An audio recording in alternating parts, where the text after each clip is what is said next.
Hello friends, ഞാൻ കഴിഞ്ഞ ദിവസം കുറച്ച് അവക്കാഡോ വാങ്ങിച്ചു വെച്ചിട്ടുണ്ടായിരുന്നു. അത് പക്ഷെ പച്ചയായിരുന്നു കൊണ്ടുവന്നപ്പോഴത്തേക്ക്. അപ്പൊ ഇന്ന് നോക്കിയപ്പോഴത്തേക്ക് ചെറുതായിട്ട് ഞെക്ക് കൊള്ളുന്നുണ്ട്. അപ്പൊ ഞാൻ കരുതിയതിന്റെ നമുക്കതിന്റെ അവക്കാഡോ ഷേക്ക് ഉണ്ടാക്കാമെന്ന്. അപ്പൊ നമുക്ക് സ്റ്റാർട്ട് ചെയ്യാം. ആദ്യമായിട്ട് ഇത് മുറിച്ചെടുക്കണം. ഇത് നടുവ് വെച്ചാണ് മുറിക്കേണ്ടത്.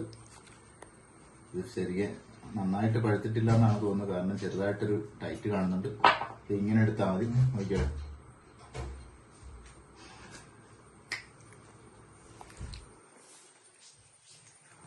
ഇതേ കണ്ടല്ലോ. അതിനുശേഷം ഇതിന്റെ തൊലി നമുക്ക് പൊളിച്ചു കളയണം.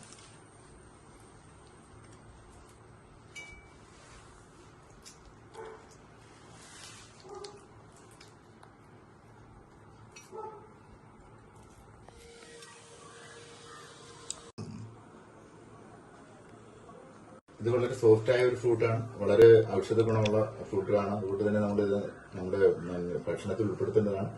ഇത് ചെറിയ ചെറിയ പീസായിട്ട് ഇത് നമുക്ക് മിക്സിയിലോട്ട് കട്ട് ചെയ്തിടാം. അതോടൊപ്പം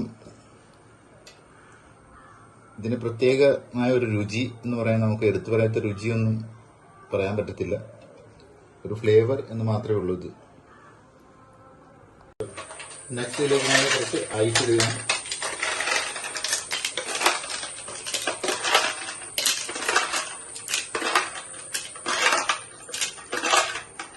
ഏകദേശം മതിയാവും. വേണമെങ്കിൽ നമുക്ക് പിന്നെ ചേർക്കാം. കുറച്ച് ബദാം, ബാക്കി നമുക്ക് ഡെക്കറേഷന് വേണ്ടിയിട്ട് പുറമേ ഇടാവുന്നതാണ്. ഇത് കൊക്കോ പൗഡറാണ്. ഇത് ഓപ്ഷനാണ്, വേണമെങ്കിൽ ചേർത്താൽ മതി.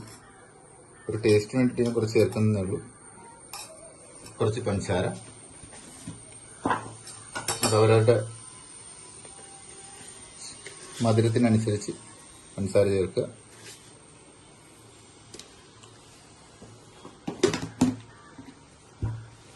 കുറച്ച് പാല്,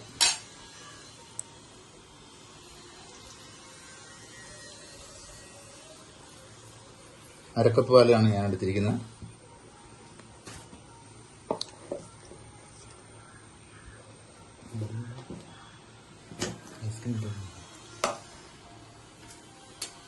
ഇതിലേക്ക് ഒരു വാനിലയുടെ ഒരു ഐസ്ക്രീം കൂടെ ചേർക്കുന്നുണ്ട്.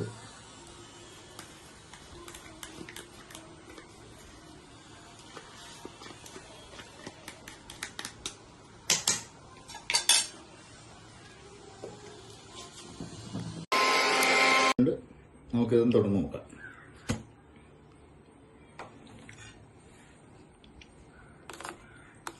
ആഹാ, കറക്റ്റായിട്ട് പാകത്തിൽ കഴിഞ്ഞിരിക്കുകയാണ്. ഇനി നമുക്കിത് ഗ്ലാസ്സിലേക്ക് മാറ്റാം.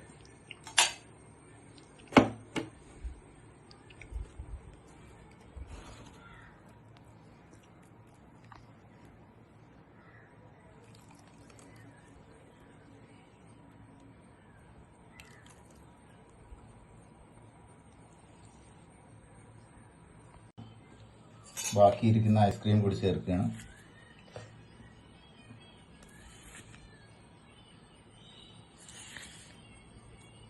ഐസ്ക്രീം ഇല്ലാതെ നമുക്ക് കഴിക്കാവുന്നേ ഉള്ളൂ. ഓപ്ഷനാണ്, വേണ്ടവർക്ക് ചേർത്താൽ മതി. വേണമെങ്കിൽ ചേർക്കാം, ഇല്ലെങ്കിൽ വേണ്ട. ഇല്ലാതെ കഴിക്കുന്നതാണ് നല്ലത്. നമ്മുടെ ശരീരത്തിന് നല്ല ഗുണം കിട്ടാൻ ഇതാണ് നല്ലത്.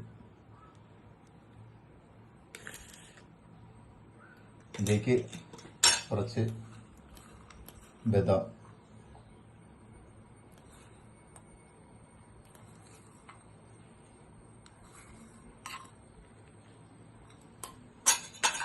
അപ്പൊ നമ്മുടെ അവക്കാഡോ ഷേക്ക് റെഡിയായിരിക്കുകയാണ്.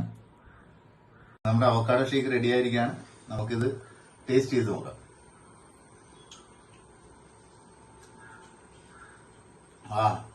വളരെ നല്ല ടേസ്റ്റാണ്.